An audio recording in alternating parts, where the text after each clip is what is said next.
Hey kids, pop quiz! You probably missed that, right? Okay, well for this pop quiz you're going to have to see my screen, so here you go. Alright, so we have Desmos. What we're going to be doing today is we're going to be graphing rational functions. We're going to be looking at how the process goes a little bit more detailed. So I have 5 questions for you. If you can get all 5 of these, no problem, then you probably don't even need to watch the rest of the lesson. However, if you make any mistakes, you're going to want to stay tuned. So first of all, take a sec here and just see if you can sketch out mentally or on paper what this first one, y equals 1 over x, is going to look like. Take a sec, pause the video if you want, and then I'll show you the answer. Don't cheat. Okay, there it is. We've seen this before. I'm hoping everyone would get this first one correct at least. That is the classic shape. It's got horizontal and vertical asymptotes at 0 and 0. It passes through 1, 1, if I can pinpoint there. And it has this alternating kind of uppy swoop pattern on the right and a downy swoop pattern on the left. Those are definitely not technical words, but you get what I'm saying. Okay, question number 2, y equals 1 over x squared. So what we're going to be doing here is uncovering it in just a sec. Take a sec and think about what it looks like. I'm going to hide this first one. All right, so when I click here, when I click there, there it is. Okay. So that looks really similar to the first one. The main difference here, the asymptotes are the same. If we zoom out, we can see they're all the same. But this one doesn't have an alternating up-down pattern like this. It does this sort of thing. And that might make a lot of sense because we have an x squared here. But it's worth thinking about it in just a bit more detail why it doesn't end up being negative. The denominator is always squared, so when I put in positive values of x, it gets squared and you get positive values of y. Same with negative values of x is squared and you get positive values of y. So that's one thing I really want people to pay attention to here, is that you can't always just look at something like this and say it always does the alternating swoop pattern. That's pretty typical rational functions, but that's not always going to be the case. When you have something like x squared, you get that. The slight difference in curve is because you've got x squared over instead of x. Okay, let's just jump forward to the next one. So this guy here, what is this going to look like? If you've been paying attention so far, you can see this should have a couple vertical asymptotes. So pause the video, take a sec, think about it. What's this going to look like? Okay, so the vertical asymptote should be located at -2 and +3. And if I uncover this, I should see, there we go, -2 and +3. Now we have this, I like to call this the turkey. I think about a turkey that sort of had its, let's see, these are the drumsticks down here, and these are the legs that are sort of, I guess these are the wings that are sort of splayed out. I don't know why it looks like a turkey. It just sort of looks like a turkey to me. Anyway, this is the turkey pattern where you've got that alternating up-down sort of thing. Now, what's the reasoning why this side goes way up and then this side goes down and then this side's down and this side's up? Again, you can do some real thinking about it, but the main way we're going to be figuring out whether it goes up or down is simply by doing a little check. For example, if I take this equation right here, and I'm just going to copy it, and I actually entered a value of x in, I can check whether it goes up or down to positive or negative infinity, and that's going to be a big important feature here. So I'm actually going to paste that equation, but in for x, if I'd like to see what's happening just to the left of this vertical asymptote, x equals -2, I'm going to put in a value for x that's just a tiny bit left or more negative than -2. So I'm going to put in -2.001, and I'm going to do that over here because every time I put in an x value, 0.001. The Desmos calculates this for me. It's not just a graphing calculator, it's just a calculator. I got about 200, which means that at a point just to the left here, -2.001, I get a y value of 200, which is like all the way up there. So the fact that I get 200 is totally irrelevant. It's that it's a big number and that it's positive. If I go over here and I want to see what's happening on the right side of this vertical asymptote, -2, I'm going to pick a number that's just slightly bigger than it. So I'm going to pick this value here, but I'm going to make it -1.999. Same thing over here. And now it gives me a value of negative 200. So that explains why just to the right here at like negative 1.99999, my graph is going to shoot all the way down. Well, it's going to jump off the screen, but it's going to go all the way down to negative infinity. The only way we can really be sure without using some pretty serious thinking here is we have to put in a value of x that is just to the left and just to the right of the asymptote. And that's how we're going to be able to prove whether it goes up or down to positive or negative infinity, again, without doing a lot of serious thinking. Now, if you're wondering what the serious thinking is that I seem to be so hesitant to do, the serious thinking is looking at each of these factors here and going, well, if x is less than 2, then x plus 2 is going to be negative. And if x is less than 2, then x minus 3 is also going to be negative. 2 negatives make a positive, we can conclude that's positive. But when x is greater than negative 2, this guy will actually wind up being positive, yet this guy will stay negative and not have negative. So there's actually a way you can do that with doing some sign analysis, and we might look at that, but it's a little trickier. For the most part, it's probably simply enough to just put in some numbers. Okay, anyway, enough talk. More on that later. If you feel confident about your ability to answer a question like this, then putting an x up top shouldn't change things too much, but it will have a slight effect. This is actually adding the potential for the sign to flip as x goes from negative to positive, making that sign analysis thing I was just talking about a little bit more complicated. Take a second, think about this. Same vertical asymptotes. What does this guy do? Pause the video and try it. Okay. If I click here, I get this. I'm going to contrast that with what we just had. We just had this.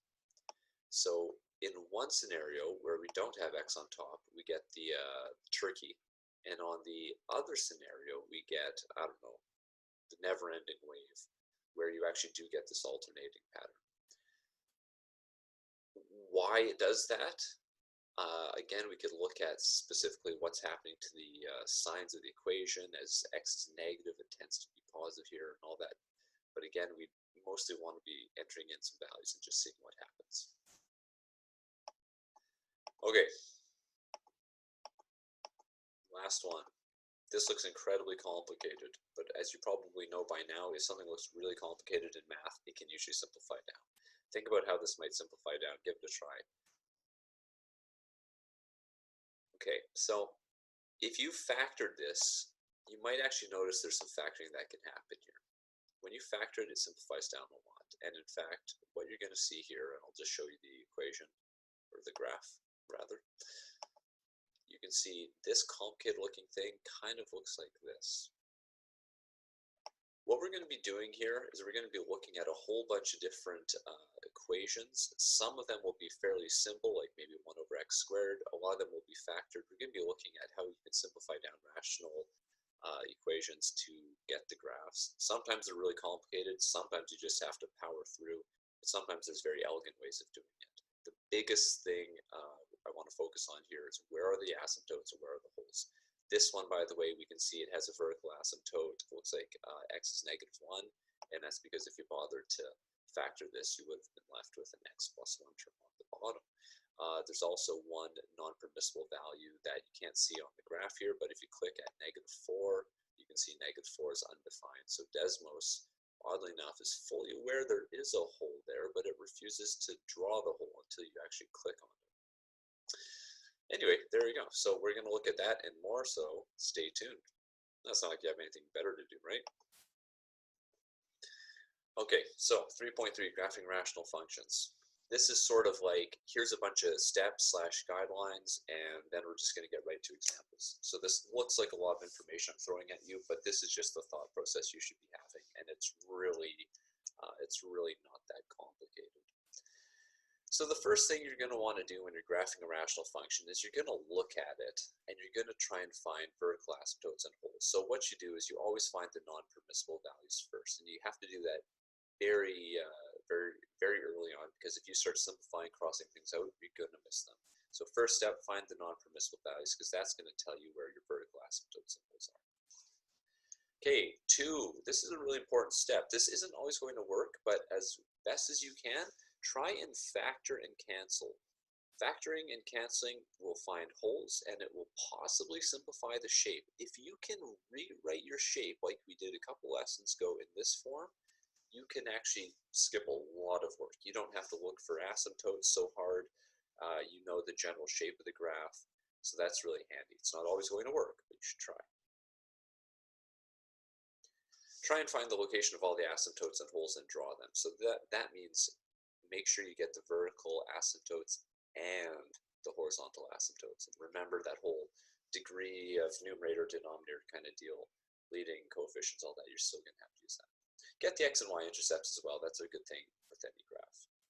Okay, now I said before, if you could get it in this nice format here, thumbs up, check mark, you can skip steps 5 to 7.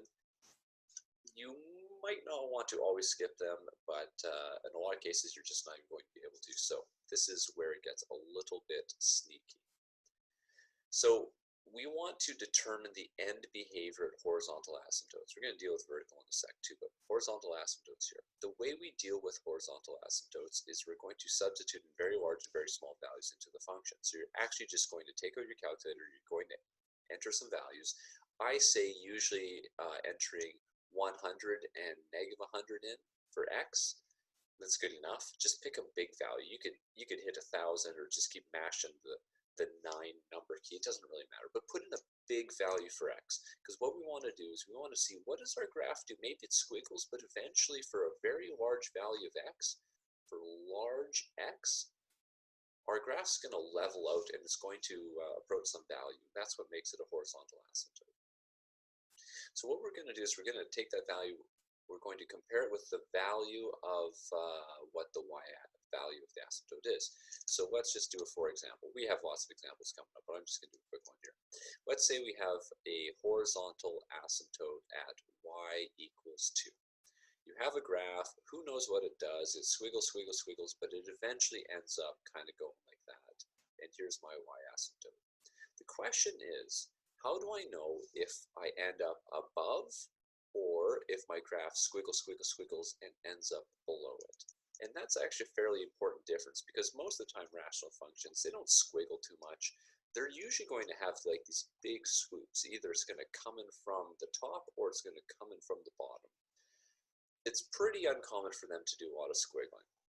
So if we know how it ends above a horizontal asymptote, we can usually take some pretty good guesses how it's going to behave on its way to it. So what we're going to do is we're going to enter some value to our equation. So we're going to actually take our function, we're going to put in f of 100, and let's just say we got, I'm just going to make up a value, maybe we've got 2.001. That's slightly bigger than this value, so that tells me way over here when x is equal to 100, and here's the dotted line y is equal to 2, we're going to be just a little above it, which tells me that our horizontal asymptote, the function is going to end up just slightly above that. Same thing if it's slightly smaller. Do be aware, graphs may cross horizontal asymptotes. It's not super common, but it can happen. Okay. We're going to do a bunch of examples of this to see how this works as well. Okay, 6 is very similar, but we're going to be looking at the vertical asymptotes. So what we do is we take values of x that are slightly smaller and slightly bigger. I think values that are within 0.01 are good, but you could go even closer if you want. So let's say I have a vertical asymptote here, and let's say it's x is equal to 2. What I'm going to do is I'm going to actually evaluate my function at like 2.01. If I wind up getting a value that's like 157, that tells me my graph, when I'm just a teeny bit bigger, in terms of my x value here, it's a really high point, which there's only one logical conclusion. It's going to go up and it's going to shoot off to positive infinity. If I did f of 1.99, which is just on the left side here, and I got a value like negative 216, I'm just making up these values, that's way down low, chances are my graph's going to be shooting down low. Okay, we don't even care what the answer is, we just care about the sign and that it's large. It's very uncommon you get a small value. Okay, number 7 is optionally, you may evaluate some other x values between those if you want a better sense of the shape. So that's like if we want to check, okay, so let's say we have a vertical asymptote here, we have a horizontal asymptote here, and we know it's really high up here, we know it's like over here. There's nothing guaranteeing my graph doesn't kind of swoop down or do something like that, so maybe I want to take another value, and if I get a value here, I can be pretty confident it's going to shoot through all of them. Okay, this is totally optional, and we're not going to sit there and evaluate every point, otherwise we might as well just do a table of values to graph. But maybe we want to find the odd one. And then, of course, A, just draw smooth curves through all the points. So, okay, so that's just sort of the guidelines. I think this is just best shown doing a bunch of examples. So let's actually look at this. Example 1, our one and only, sketch each graph and state the domain and range, label all asymptotes in this. Okay, so when you're looking at this can seem like a pretty overwhelming thing, but let's just remember our steps. So first of all, the very first step is to look at non-permissible values. What are the non-permissible values in this case? If you look at the bottom actually simplifies to x times x plus 1. So that tells me our non-permissible values are x is equal to 0 and negative 1. So we're going to have something funny going on at 0 and negative 1. It could be a vertical asymptote, or it could be a hole. How do we know if it's a vertical asymptote or hole? We go to the next step, which is factor and cancel. So I'm going to factor things out. So y equals 2x over x times x plus 1. And what we can actually see here is we're going to have these guys, these two x's, they're actually going to cancel. Because these x's cancel out, we can therefore conclude that we have a hole at x is equal to 0. And we have a vertical asymptote at x is equal to negative 1. For the most part, if you can actually get this, you're pretty good, because this is most of the issue. The rest is fine-tuning, but we really want to find holes in vertical asymptotes. I'm actually going to figure out the y-coordinate of the hole right away. So the simplified version simplifies to 2 over x plus 1. So that would be like 2 over 0 plus 1, which is 2. Okay, so I can therefore conclude the hole is at 0, 2. And I can go ahead and I can actually just draw that in right away. There's my hole. I've got a vertical asymptote at x is equal to negative 1. So I'm going to do this.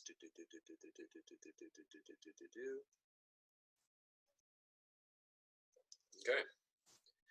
Now, does this look like a familiar shape?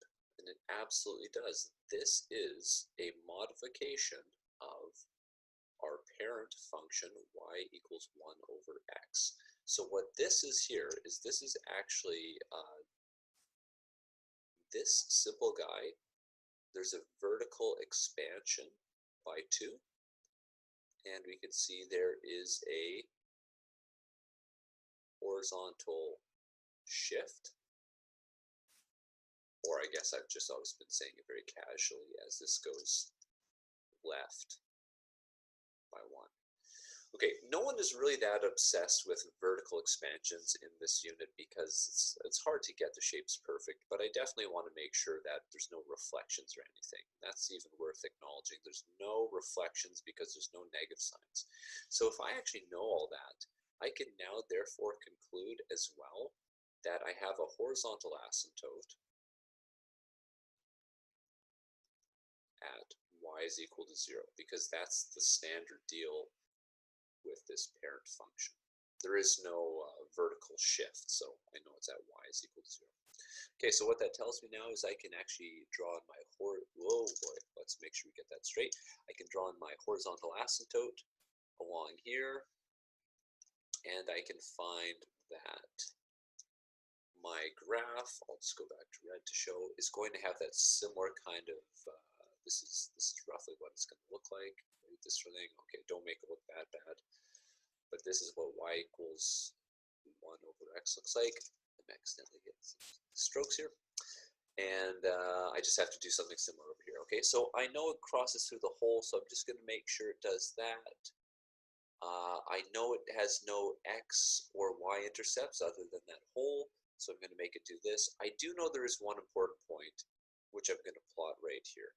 I know that point exists, because normally there's a point like one to the left and one down, but a vertical expansion makes it two down. So I know that this point is going to exist. So -2, -2 exists, and the hole is of course located at 0, 2.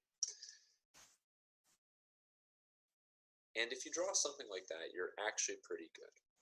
The domain and range, the domain I can look at and say x is everything other than -1 or 0. We put this in here to say x is everything else. The range, we can say y can never be equal to, I can see that y will never be 0 and it will never be 2, but y can be everything else. This little bit here kind of means everything else, including fractions and whatnot. It seems picky, but you should say that because sometimes it's integers and no fractions are allowed. Okay, so there's my asymptotes, holes. I guess if I want to label, I could say vertical asymptote x equals -1, and I could say my horizontal asymptote y is equal to 0. And then, of course, this is my hole. Great, so that's what the graph would look like. And if you don't believe me, we can jump out to Desmos real quick. 2x over x squared plus x here. It's going to look like, let me just hide that.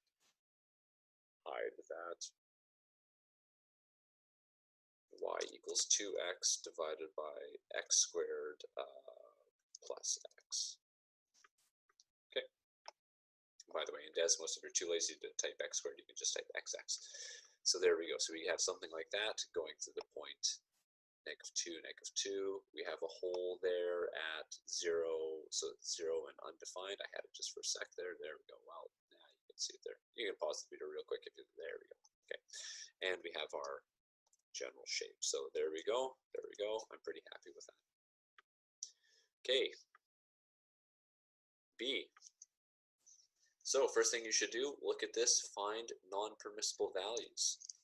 You know, you might take a second, pause the video, and try this yourself. I gave you a hint. Find non-permissible values first. So, NPV are located at x is equal to -3. I'm also going to just simplify this. I'm actually going to move this over because I just want to write this over here. So I'm going to write somewhere off on the side non-permissible value. I'm going to try and be a little more organized with this one at x equals -3. So this thing simplifies. You can see probably very clearly that the top is a difference of squares. So we're going to do that, and we can see what happens here. Cancel, cancel, and this thing actually simplifies down into that. That's it. That's amazing, actually. So what this tells me is that this non-permissible value is a hole, and the hole is located at x is equal to -3. So if I want to know where my hole is, the y-coordinate, I'm going to use, okay, I got to move my beautiful face out of the way. I'm going to type in -3, yeah, type in. I'm going to type it into this guy here. So this is where I put in my value for x, and I can get a hole coordinate of -6. So putting this all together, this means therefore the hole is at -3, -6. So I'm just going to assume, just like normal, that each one of these marks is worth 1. So -3 and -6, boom, there we go. There's a hole, and it's located right there. So the rest of this is actually pretty simple, because all I have to do now is I can look at my simplified function, and that's just a line. So it's a line, it's x minus 3, so it has a slope of 1 and a y-intercept of -3, so I'm going to plot it there, and I can just make a graph going like this. So do we always have that swoopy swoosh kind of thing going on here, where something goes up to positive and -infinity? Heck no. This actually simplifies down into a line, and I can just skip all the steps basically. There's no vertical asymptote or horizontal asymptotes. the domain, I can just go ahead and say that's x is everything other than -3. X belongs to all real numbers. And I can say that the range is y is everything other than -6, where y belongs to the real numbers. And that's actually it. You'd be amazed at how simple some of these can be when you simplify them. Okay. This one. This is a little sneakier, because with this one here, I don't see a lot of canceling that's going to happen. I do see a non-permissible value. Well, that was my attempt to draw an N. Let's try that one again. And that's apparently my attempt to draw a smiley face. I don't know what's going on. Non-permissible values. X equals 2. Now this doesn't have anything that will simplify easily. If you remember from a while ago, though, there is a way we can deal with this. So we can write this as 3x minus 6 plus 1. And then this is x minus 2. So remember, the whole point of doing this is that 3x minus 6 is actually factor and simplifiable with x minus 2. So we're going to split this up into 3x minus 6 over x minus 2, and then we'll have plus 1 over x minus 2. Simplifying that further, we can simplify that to take the 3 out. I'm just going to skip that step. No, I'm not going to skip that step because I want to make this crystal clear what I'm doing. Okay, so what we can see here is we actually have some canceling. Okay, those are gone. And this simplifies down into 1 over x minus 2 plus just a 3 would be left over there. We do that work because now we have the simple parent reciprocal graph with a few transformations. It's 2 to the right, and it's 3 up. Now, we simplified and we got this. We did some crossing out, so you might argue we have a hole here, but you can actually see that here, this is left. So this would simultaneously create a hole and a vertical asymptote, which is kind of weird, but guess which one's kind of more significant or overpowering the other? And it turns out this is a vertical asymptote at x is equal to 2. You might argue, well, don't we also have a hole there? Well, sure, but every point at x is equal to 2 is not defined, so we don't really need to include a hole. Okay, so what we have here is we've got this guy. So we have a vertical asymptote at x is equal to 2. This guy tells us we have a horizontal asymptote. Normally it would be at y is equal to 0, but it's going to be at y is equal to 3 because it got shifted 3 up. So I'm going to go ahead and I'm going to draw my two asymptotes. So we've got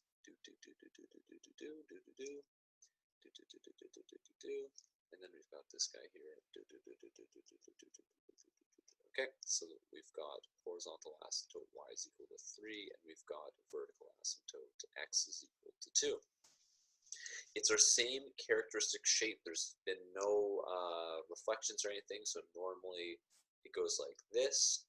So remember, that's what y is equal to 1 over x looks like, so we're going to do something very similar. There's actually no vertical expansion, which means that my point that used to be at 1, 1 is now going to move up there. So my two key points, there's no vertical expansion, so when you move one space to the right, you move one space above the y equals 3 asymptote, and same with one space to the left, you go one space below. And if you just want to go like this and you want to do that, cool. Okay, now we have a bit of a thing here because we know it's going to have this sort of swoopy feature, but I'd really like to see where does it cross. This would be a good case for finding the x-intercept. So the x-intercept, we're going to set y is equal to 0. So if we actually take this, we'll go 0 equals 1 over x minus 2 plus 3. Take 3 to the other side. We'll do the algebraic trick of switching those. So that's x minus 2 equals negative 1/3, and then we'll add to the other side. So what's negative 1/3 plus 2? That will be equal to, what's that, 6 over 3, so it's 5 over 3. So x is equal to 5 over 3, so we can say that point right there, that would be 5 over 3 comma 0, which looks about right. And if we want to get the y-intercept, I'm just going to erase this silly thing here. If we want to get the y-intercept, we're going to set x is equal to 0. So we're going to go y equals 1 over 0 minus 2 plus 3, which is negative 1 over 2 plus 3, which is, well, that's 2.5 or 5 over 2. So this point right here will be 0, 5 over 2. And that one's going to swoop over like that. And this one's going to swoop down. And if you get that, you're good. Okay, let's just take a sec because this one was a little different. I want to just check it in Desmos. So let's actually do this. Let's go 3x minus 5, highlight the whole thing, and then we'll divide it by x, what was it, minus 2? Okay, so we have something like this. It might even be worth it to draw in x equals 2 and another line, just so we can see those asymptotes, y equals 3. Okay, so there we go. That actually looks like what I have, so I am happy. I'm a little more shaky. Okay, now, none of these have required us to use steps 5 and 6 from above, so let's look at an example where I'm pretty darn sure we're going to have to do that. Okay, this one's actually a lot more complicated than the other ones, because what we have here is we've got x squared. I'm not going to see a lot of canceling here, but let's actually give it a shot. We've got this bad boy here. We've got, let's see, can I factor this? Two numbers that add to 2 and multiply to 8. That's got to be what? Positive 4 and negative 2. Okay, so I actually can see here nothing is simplifying. I have two non-permissible values at x equals 2 and negative 4. And these have vertical asymptotes at x equals 2 and negative 4 because there's no simplifying, so there's no holes anywhere, but we have two vertical asymptotes. So I'm actually going to go ahead and I'm going to draw this right away. So 2 here, let's go vertical asymptote 2, 2, 2, 2, 2, 2, 2, 2, 2, 2, and then 4, 4, 4, 4, 4, 4, 4, 4, 4, 4, 4, 4. It definitely helps if you, you know, make nice sounds as you're doing this. Okay, so x equals 2 and x equals negative 4. Do we have a horizontal asymptote? Because the degree of the top is equal to 2 and the degree of the bottom is equal to 2, we can therefore conclude that we have a horizontal asymptote, and it's at y is equal to 1, because what we have is we have a leading coefficient. I'm just going to say leading coefficient, ratio of leading coefficients is 1.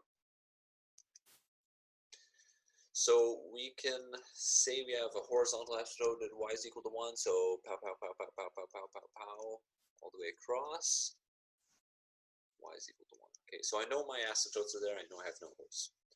Great, what the heck do I do now? So this is where it gets a little sneakier because I don't necessarily know, is it going to swoop like this? Is it going to do like the Thanksgiving turkey kind of thing here? Or is it going to do some other sort of shape? And this is where I now need to look at a table of values. So what I'm going to do is I'm going to actually, I'm going to write, I'm going to examine the end behavior. And the way that I do this is I'm going to go in my table of values here, I'm going to make a horizontal table of values instead of a vertical one. I've got a very good reason for this. Because I'm going to be putting in values of x like here, here, here, here, here, and way over here, so end behaviors and just left and right of each asymptote, what I'm going to be doing is I'm going to be putting them in, you know, in the same physical layout as I would with my graph. So I'm going to put in negative 100 here. I am actually going to want to investigate, let's say negative 4.01. This is going to be about negative 3.99. This point right here is going to be about negative sort of positive 1.99, and this point is going to be about positive 2.01. So all the points I'm actually going to want to investigate are all of those. I'm going to do the end behavior ones first, but I'm going to do them all eventually, so I might as well do this. Okay, so then I've got 1.99, I've got, let's see, 2.01, and then I've got, let's say like 100. Okay, so that'll be 100, this one will be negative 100. Okay, so I need to get my calculator out, and I need to just simply enter 100 into my formula. So let's just jump over to Desmos here. The easiest way of doing this, if you have a program like Desmos, I'm just going to erase everything here. You define the function f of x. This is why function notation is actually so useful. You go x squared up top, and then you're going to divide it by, what did I have? I had x squared plus 2x minus 8, is that correct? Yes, it is. Okay, so there's my function.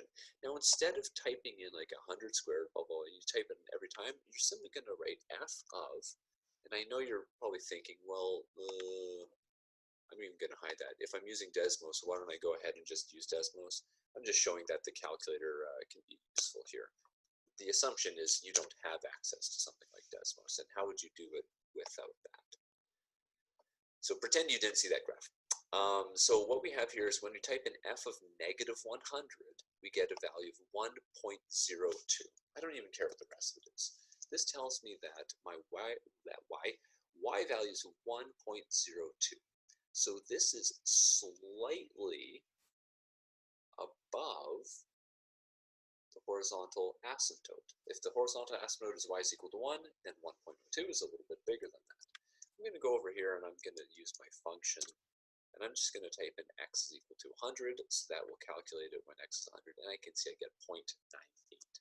So way over here at 100, I get 0.98, which is slightly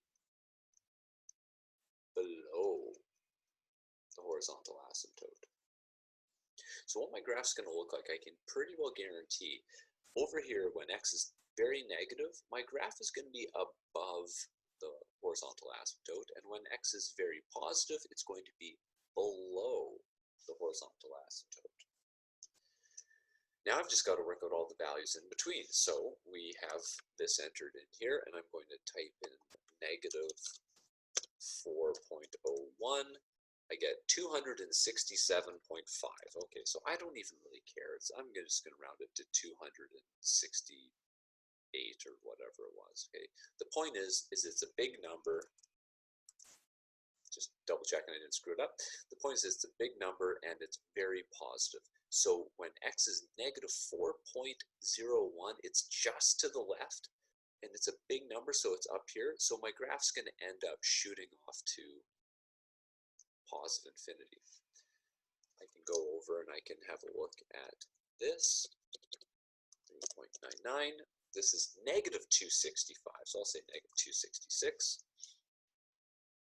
So negative 266. And I can therefore conclude that that's very negative. So this is very large. So this is going off to positive infinity. And this one is very small. So that's going off to negative 50. So here on the right side, it's something very negative, so it's going to be shooting off downward. So we'll go through the process just for 1.99 and 2.01, and I'll just do this a little bit quicker just to finish it up. So 1.99 is going to be here, so that's negative 66. So I can write that down. Negative 66, and 2.01 will be 67. Okay. It's not a surprise that they're very similar in their size, just different in their sign. So again, this is telling me that I have my graph at 1.99, so just to the left of this, it's negative, shooting down, and 2.01, it's 6 cents, it's positive, so it's shooting up. So you would be totally fair if you then said, well, it probably does something kind of like this.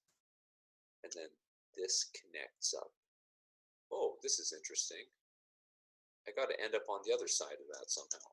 Okay, so this actually brings up a really good point. I remember why I like this example so much. I actually need a little more information. First of all, I haven't got my x and y intercept, so maybe I should do that. Second of all, I need to maybe figure out what's going on. I can actually see if this equation ever equals y equals 1. So let's actually do that. Let's get the x-intercepts. So we're going to set y is equal to 0. So 0 equals x squared over x squared plus 2x minus 8. Now the way we solve this is the condition is the numerator just has to be 0, because 0 divided by anything is 0. So this actually has a very simple solution. X equals 0. Bada boom, bada bing.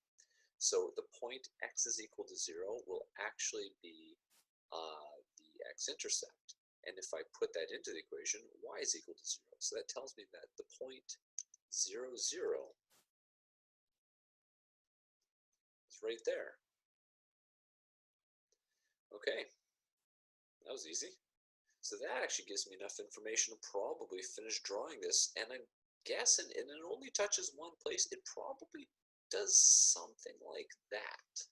More or less. No one's going to get too upset if you don't do that curve perfectly, but roughly like that. The y-intercept is when y is here and x is 0. So what does this all look like? Well, this isn't really surprising at all, is it? Because we just figured out the y-intercept. But it turns out there is only one y-intercept. This tells me, okay, 0 divided by, I don't know, what's that, -8? This tells me that y is equal to 0. That's our only y-intercept. So again, that confirms that this point at the origin is the only x or y-intercept. It still doesn't answer my question, what's going on over here? Because maybe this does this. I don't know. Well, that was interesting. So what we can actually do here is we can solve one more thing. This is not necessarily in the steps, but this is why you have to think about math sometimes. We're going to see where or if the graph crosses the horizontal asymptote. We're going to solve for x when y is equal to 1. And if there's a solution to that, then I know my graph actually does cross the horizontal asymptote. So when y is equal to 1, 1 equals x squared over x squared plus 2x minus 8. Okay, so we actually have to solve this. The way we're going to solve it, we're going to multiply both sides by the denominator, so this will become x squared plus 2x minus 8 equals x squared. Cancel, cancel, 2x minus 8 equals 0. Right, those just cross out. And we can see that x would be equal to 4. So this actually does tell me something very important. There is one intercept with my horizontal asymptote when x is equal to 4. So 4, 1.